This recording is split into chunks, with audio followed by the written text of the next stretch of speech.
back now at 6. An historic tenure is coming to an end. Tonight, Mayor Byron Brown is reflecting on his time as Buffalo's longest-serving mayor. Plus, Milton may be gone, but significant problems still linger. I think we all give each other the strength to continue. The challenges Floridians are facing. And Two on Your Side is asking the tough questions, how Governor Kathy Hochul is responding to new legal roadblocks. Live, On Your Side. Channel 2 News at 6 starts now. Good evening and thanks for joining us tonight at 6. I'm Scott Levin. Mary Alice has the night off tonight. More than a week after announcing his plans to step down, Mayor Byron Brown is taking time today to thank the community and note some of the big projects that he's been part of during his time in office. This is a story Two on Your Side has been following for some time, and Mayor Brown recently revealed he plans to resign and accept the position of President and CEO of Western Regional Off-Track Betting. We begin tonight with Channel 2's Claudine Ewing with more on how the mayor's made his rounds across the city today, speaking about what he calls his greatest accomplishments. The message from Mayor Brown, in fact, his final message is that there is progress in the city of Buffalo.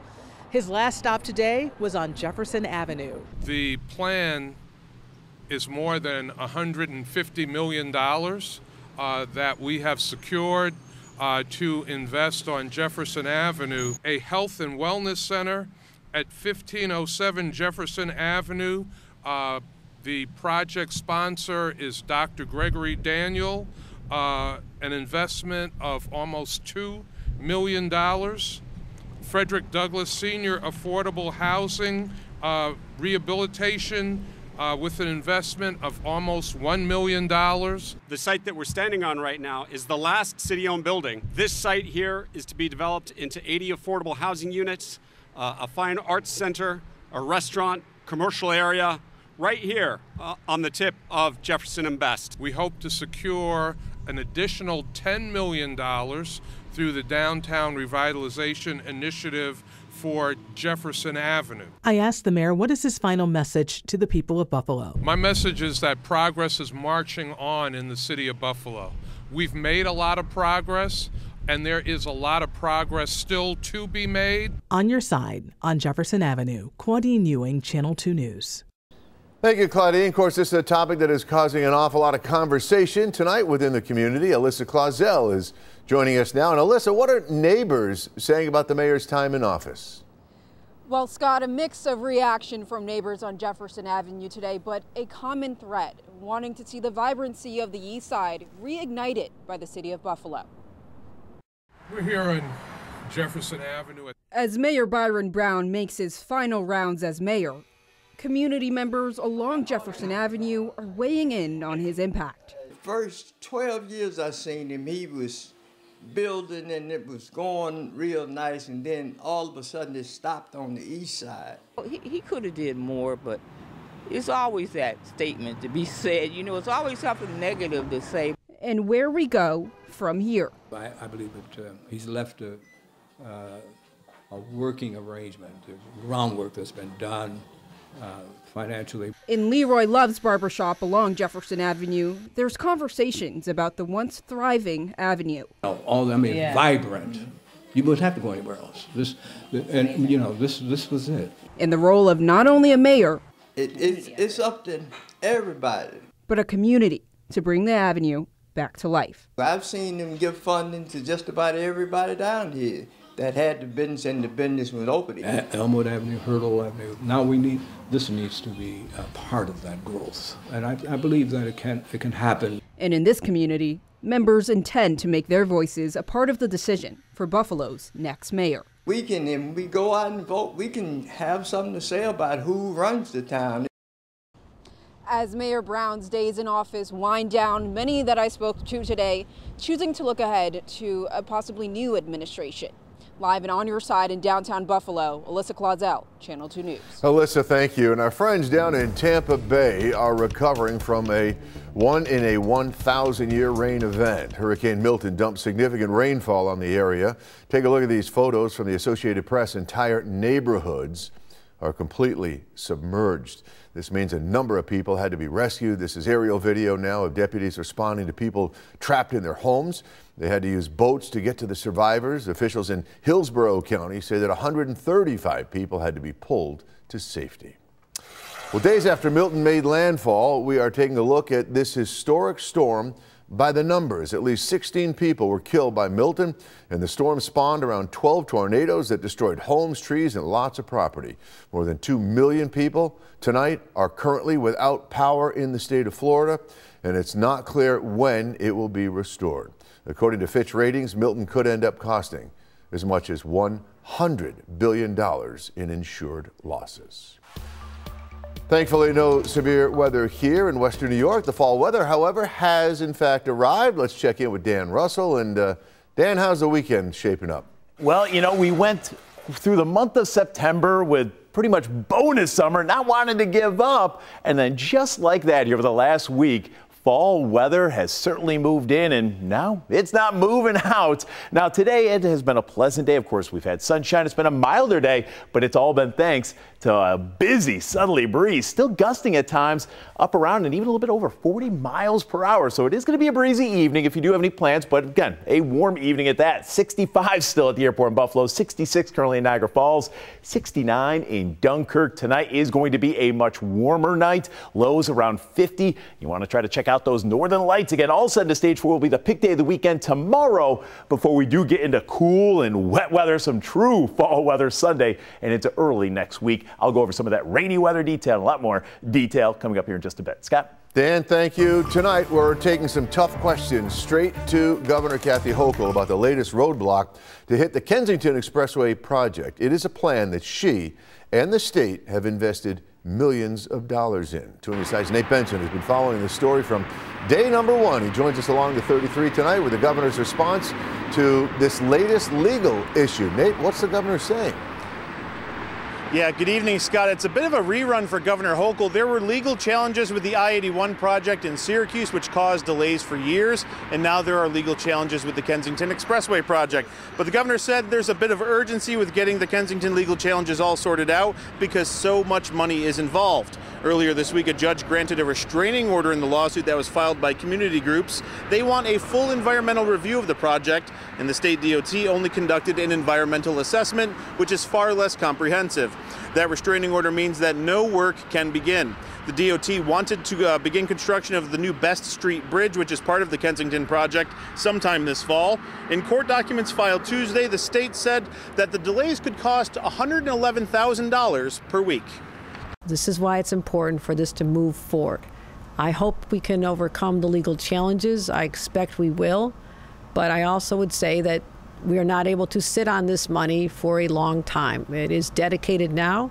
Again, the $300 million of federal backing, $55 million of which that Secretary Pete Buttigieg came to Buffalo to announce for the planning, that's underway. So I would say that it's important that we move this project forward.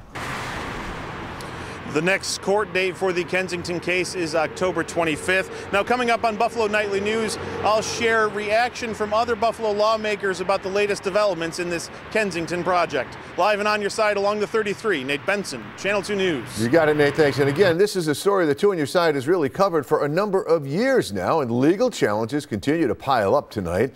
A judge recently granting a temporary restraining order, which actually halts the construction for now. The New York Department of Transportation is now facing a number of questions. The agency responded to the latest ruling saying, quote, the Kensington Expressway project's environmental process adhered to all applicable state and federal laws. We continue to look forward to advancing this project to reconnect a community that was divided generations ago, end quote. And we have an update now on a trial against Hadi Matar. He, of course, is the man from New Jersey accused of attacking internationally known author Salman Rushdie at the Chautauqua Institute. The trial was expected to begin next week in Chautauqua County, despite numerous efforts for it to be relocated. The case has been delayed once again as jury selection has been paused due to an appeal for a venue change. Chautauqua County DA Jason Schmidt said he's looking forward to trying the case. and just concerned with getting a conviction on the highest count here, that of the attempted murder in the second degree. And I've made it clear to everyone I'm always going to be advocating for the maximum sentence under the law. Once the case does go to trial, the DA says that he hopes to call about 15 witnesses, including Salman Rushdie himself. New at 6, the Erie County DA's office is not done with the 1993 homicide case. Prosecutors say they plan to appeal the court decision to vacate the murder convictions of the defendants. Brian Scott Lorenz and James Pugh are being linked to the murder of Deborah Mendel. She was found dead in her home in the city of Tonawanda. Also today, the East Clinton Street Library branch was closed due to a report of a car that drove into the side of the building. We went to check the scene out. A little bit of damage there earlier today. 2 On Your Side reached out to police for more information, and we are still waiting to hear back. Coming up, election season, it continues to heat up day by day, and a political ad is sparking a whole lot of controversy here in Erie County. Mike Kane refuses to follow the law, so why would we hire him to enforce the law? We're going to take an inside look at how the DA and his supporters are responding to the ad. Plus, recovery efforts are ramping up tonight as Florida tries to move on from Hurricane Milton. Our own Rob Hackford has a first-hand look at how communities are staying strong.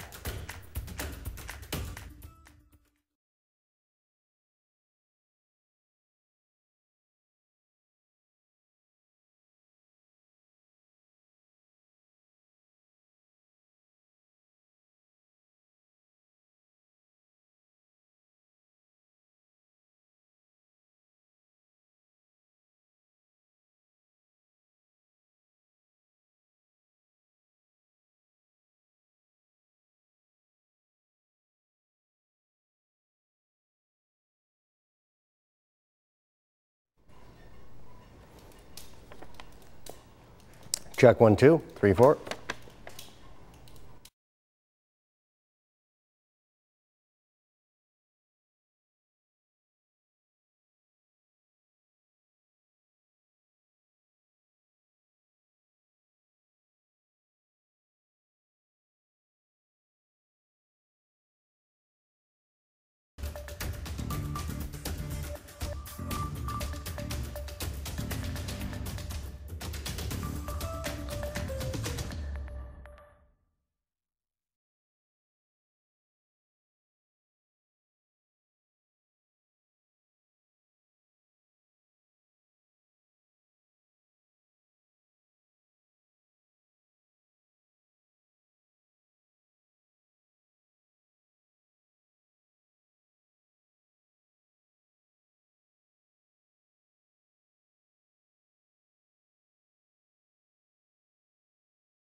Developing tonight, it's election season, which means political ads are a big talking point now. And one ad in particular is raising some questions here in Erie County. It involves acting DA Michael Kane. 2 On Your Side's Charlie Specht is joining us in studio now. And Charlie, the ad is highlighting aspects of Kane's past that were 40 years ago, right?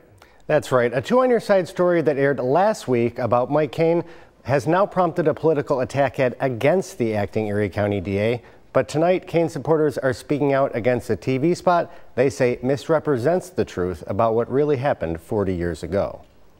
The ad by Republican James Gardner takes select passages from the story about Kaine's 40-year-old guilty plea to driving while ability impaired. 2 other charges of assault and resisting arrest were later dropped by police in 1985, while the DWAI, which Kaine pleaded guilty to, was a non-criminal violation. But the ad by Republican James Gardner urges voters to, quote, reject criminal Mike Kaine. The endorsed Democrat says the ad is misleading. I don't think it's to be expected. I don't think it's part of the game. I think it's over the line. I don't think it's appropriate. This was 40 years ago. I was 21 years old. I made a mistake. It's not relevant to this election or this race. Now, Gardner, the Republican who paid for the ad, did not respond to my interview request earlier today, but his campaign released a statement doubling down on those claims and saying Kaine is, quote, whining. Meanwhile, sources indicate the Kaine camp may be planning an ad of its own to respond to the claims. It's likely to be a topic of discussion in 2 weeks when both candidates will be squaring off at a debate hosted by St. Joseph's Collegiate Institute. On your side, live in Buffalo, Charlie Speck, Channel 2 News. Charlie, thanks. Decision 2024. We're just a few weeks away from the big election day, and early voting has already begun in several states. And according to a recent poll, Vice President Kamala Harris and former President Donald Trump are truly neck and neck. It is that close, folks. The Wall Street Journal says both candidates are within 2 percentage points of each other in 6 of the 7 battleground states. Right now, the poll has Harris taking Arizona, Georgia, and Michigan. Meanwhile, Trump would take Pennsylvania, Wisconsin, North Carolina, and Nevada in this hypothetical poll. Well, this evening, Donald Trump is making a stop in Aurora, Colorado, where he plans to rally. The former president claims this place, among others, are being overrun by illegal immigrants and gangs. Meanwhile, Vice President Kamala Harris has returned to Washington, D.C. after campaigning in Arizona yesterday. During her remarks, she claimed the integrity of the Constitution is on the line during this election. Well, we are continuing to follow recovery efforts caused by Hurricane Milton. Take a look at this. This is a live look right now. That's Tropicana Field. That is where the Tampa Bay Rays play their games. And Milton completely ripped the roof right off that ballpark there. There's no more roof left. This is just one of the places throughout Florida that was battered by powerful winds and overwhelming rain. Many people are without a home this evening, and our own Rob Hackford is in Florida as officials try to pick up the pieces. Guys, you've seen the damage from Hurricane Milton stretching from St. Petersburg further south to Venice, Sarasota County, where we are right now. At one of the fairgrounds, actually, the Sarasota Fairgrounds, which is a staging area for the utility crews that have come from all across the country to get the power back on for people in this area. Sarasota County's, Manatee County, those are the 2 hardest hit area where the local utility company here, Florida Power and Light, is working to get the lights back on. We actually ran into a crew from Ellicott Street in Buffalo, Ferguson Electric. They've got about 50 guys down here helping out to get the lights back on for so many folks who've been without power for a couple days now. We lost it Wednesday night, maybe a few days more. They're going to be staying down here, living on the fairgrounds, helping out with this massive effort, one that will be ongoing for a while now. But certainly these trucks heading to anyone's home or heading down anyone's street is going to be a welcome sight here in Southwest Florida. Reporting in Sarasota, Rob Hackford, Channel 2 News. Thank you, Rob, for that update from Florida tonight. Let's check in with Dan Russell right now and see what's in store for the weekend. It's fall-like out there, Dan. Absolutely there, Scott. Yeah. And Mother Nature, once again, might try to provide a little bit of a show tonight. It certainly did last night. I took this picture looking out over Lake Erie yesterday, about 10:30 last night. And boy, look at the greens, look at the crimson reds. I got a beautiful scene there with the Northern Lights last night. And tonight, I don't think we're going to quite see this kind of scene, as one, the solar energy just not as strong, but two, we're also, I think, going to see a little bit more of this cloudiness try to roll in, and that will obscure the view a bit. But still, through some of the breaks in the clouds, still might be able to see some of those beautiful colors in the sky. And speaking of more beautiful color, taking a look at the fall foliage here in western New York. Now, in and around Buffalo, we are at midpoint when it comes to the leaves changing. Of course, it is a big weekend there in Ellicottville, and especially as you get down towards Allegheny State Park, that's where we are at peak conditions. If you're looking for the day to do a little leaf peeping, mark it down. tomorrow will be that day before we do get into cloudy, damp, chilly weather here Sunday and into next week. So let's track all this for you here with Future Look. And again, tonight, we'll notice some clouds kind of on the increase. There's also a slight chance for 1 or 2 odd showers around and after midnight. Most areas will remain dry. It is going to be a warmer night compared to the past few nights. We've been dipping well down into the 40s and even 30s. We had a frosty start across the southern tier today. Well, tomorrow morning, you don't have to worry about any frost. We'll start out with temperatures around, if not already, in the low 50s. So tomorrow's still going to be a somewhat mild day. We'll get temperatures back up around, if not into the low 60s. We'll have lots of sunshine. Also less wind compared to what we have seen today. So that is your outdoor weather day. Notice what happens, though, tomorrow night. We have widespread rain that's going to be working in, and throughout the day on Sunday, it's not going to be raining all day, not a washout, but we'll have occasional showers. The clouds are going to be stubborn, and temperatures are going to be a whole lot cooler. We'll have temperatures in the 50s, and that cooler air only continues to deepen as we get into some lake effect rain showers as we head towards the beginning of next week. Certainly all par for the season now that we're going through the middle of October. So again, tonight, try to check out those northern lights. There's a chance. It's not a lock, but there is a chance. Outside of that, we'll partly cloudy skies, not as cold, lows in the upper 40s and low 50s. Tomorrow, again, it should be a pleasant day with plenty of sunshine, seasonably mild temperatures before we do get into cloudy, cool weather with occasional showers here on Sunday. Temperatures Sunday, mid-50s. And again, let's get into next week. Those numbers continue to drop. Monday, we're only in the upper 40s, low 50s. Areas of lake-enhanced rain. By Tuesday, we're talking temperatures only in the 40s. Still the chance for a couple of spotty showers there, but we are expecting another warm-up as we head towards the end of next week and hopefully into the following weekend. Hopefully we get that big W here Monday night. Time for a look at sports with John Scott. Yeah, Dan, I spy maybe a tea time next Friday in those upper 60s. Offensive struggles, the talk for both Buffalo teams right now. Let's dive into what the Bills and Sabres are saying about their lack of scoring. That's next in sports. Thank you, John. And as we look ahead to the Bills game on Monday night, we want to know what you think they need to do to turn things around. Do they need to improve their clock management, improve offense or defense, or get a wide receiver? You can weigh in on today's poll. Just text your answer to 716-849-2220.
This is the Two on Your Side Hearing Evaluation Services of Buffalo Sports Desk.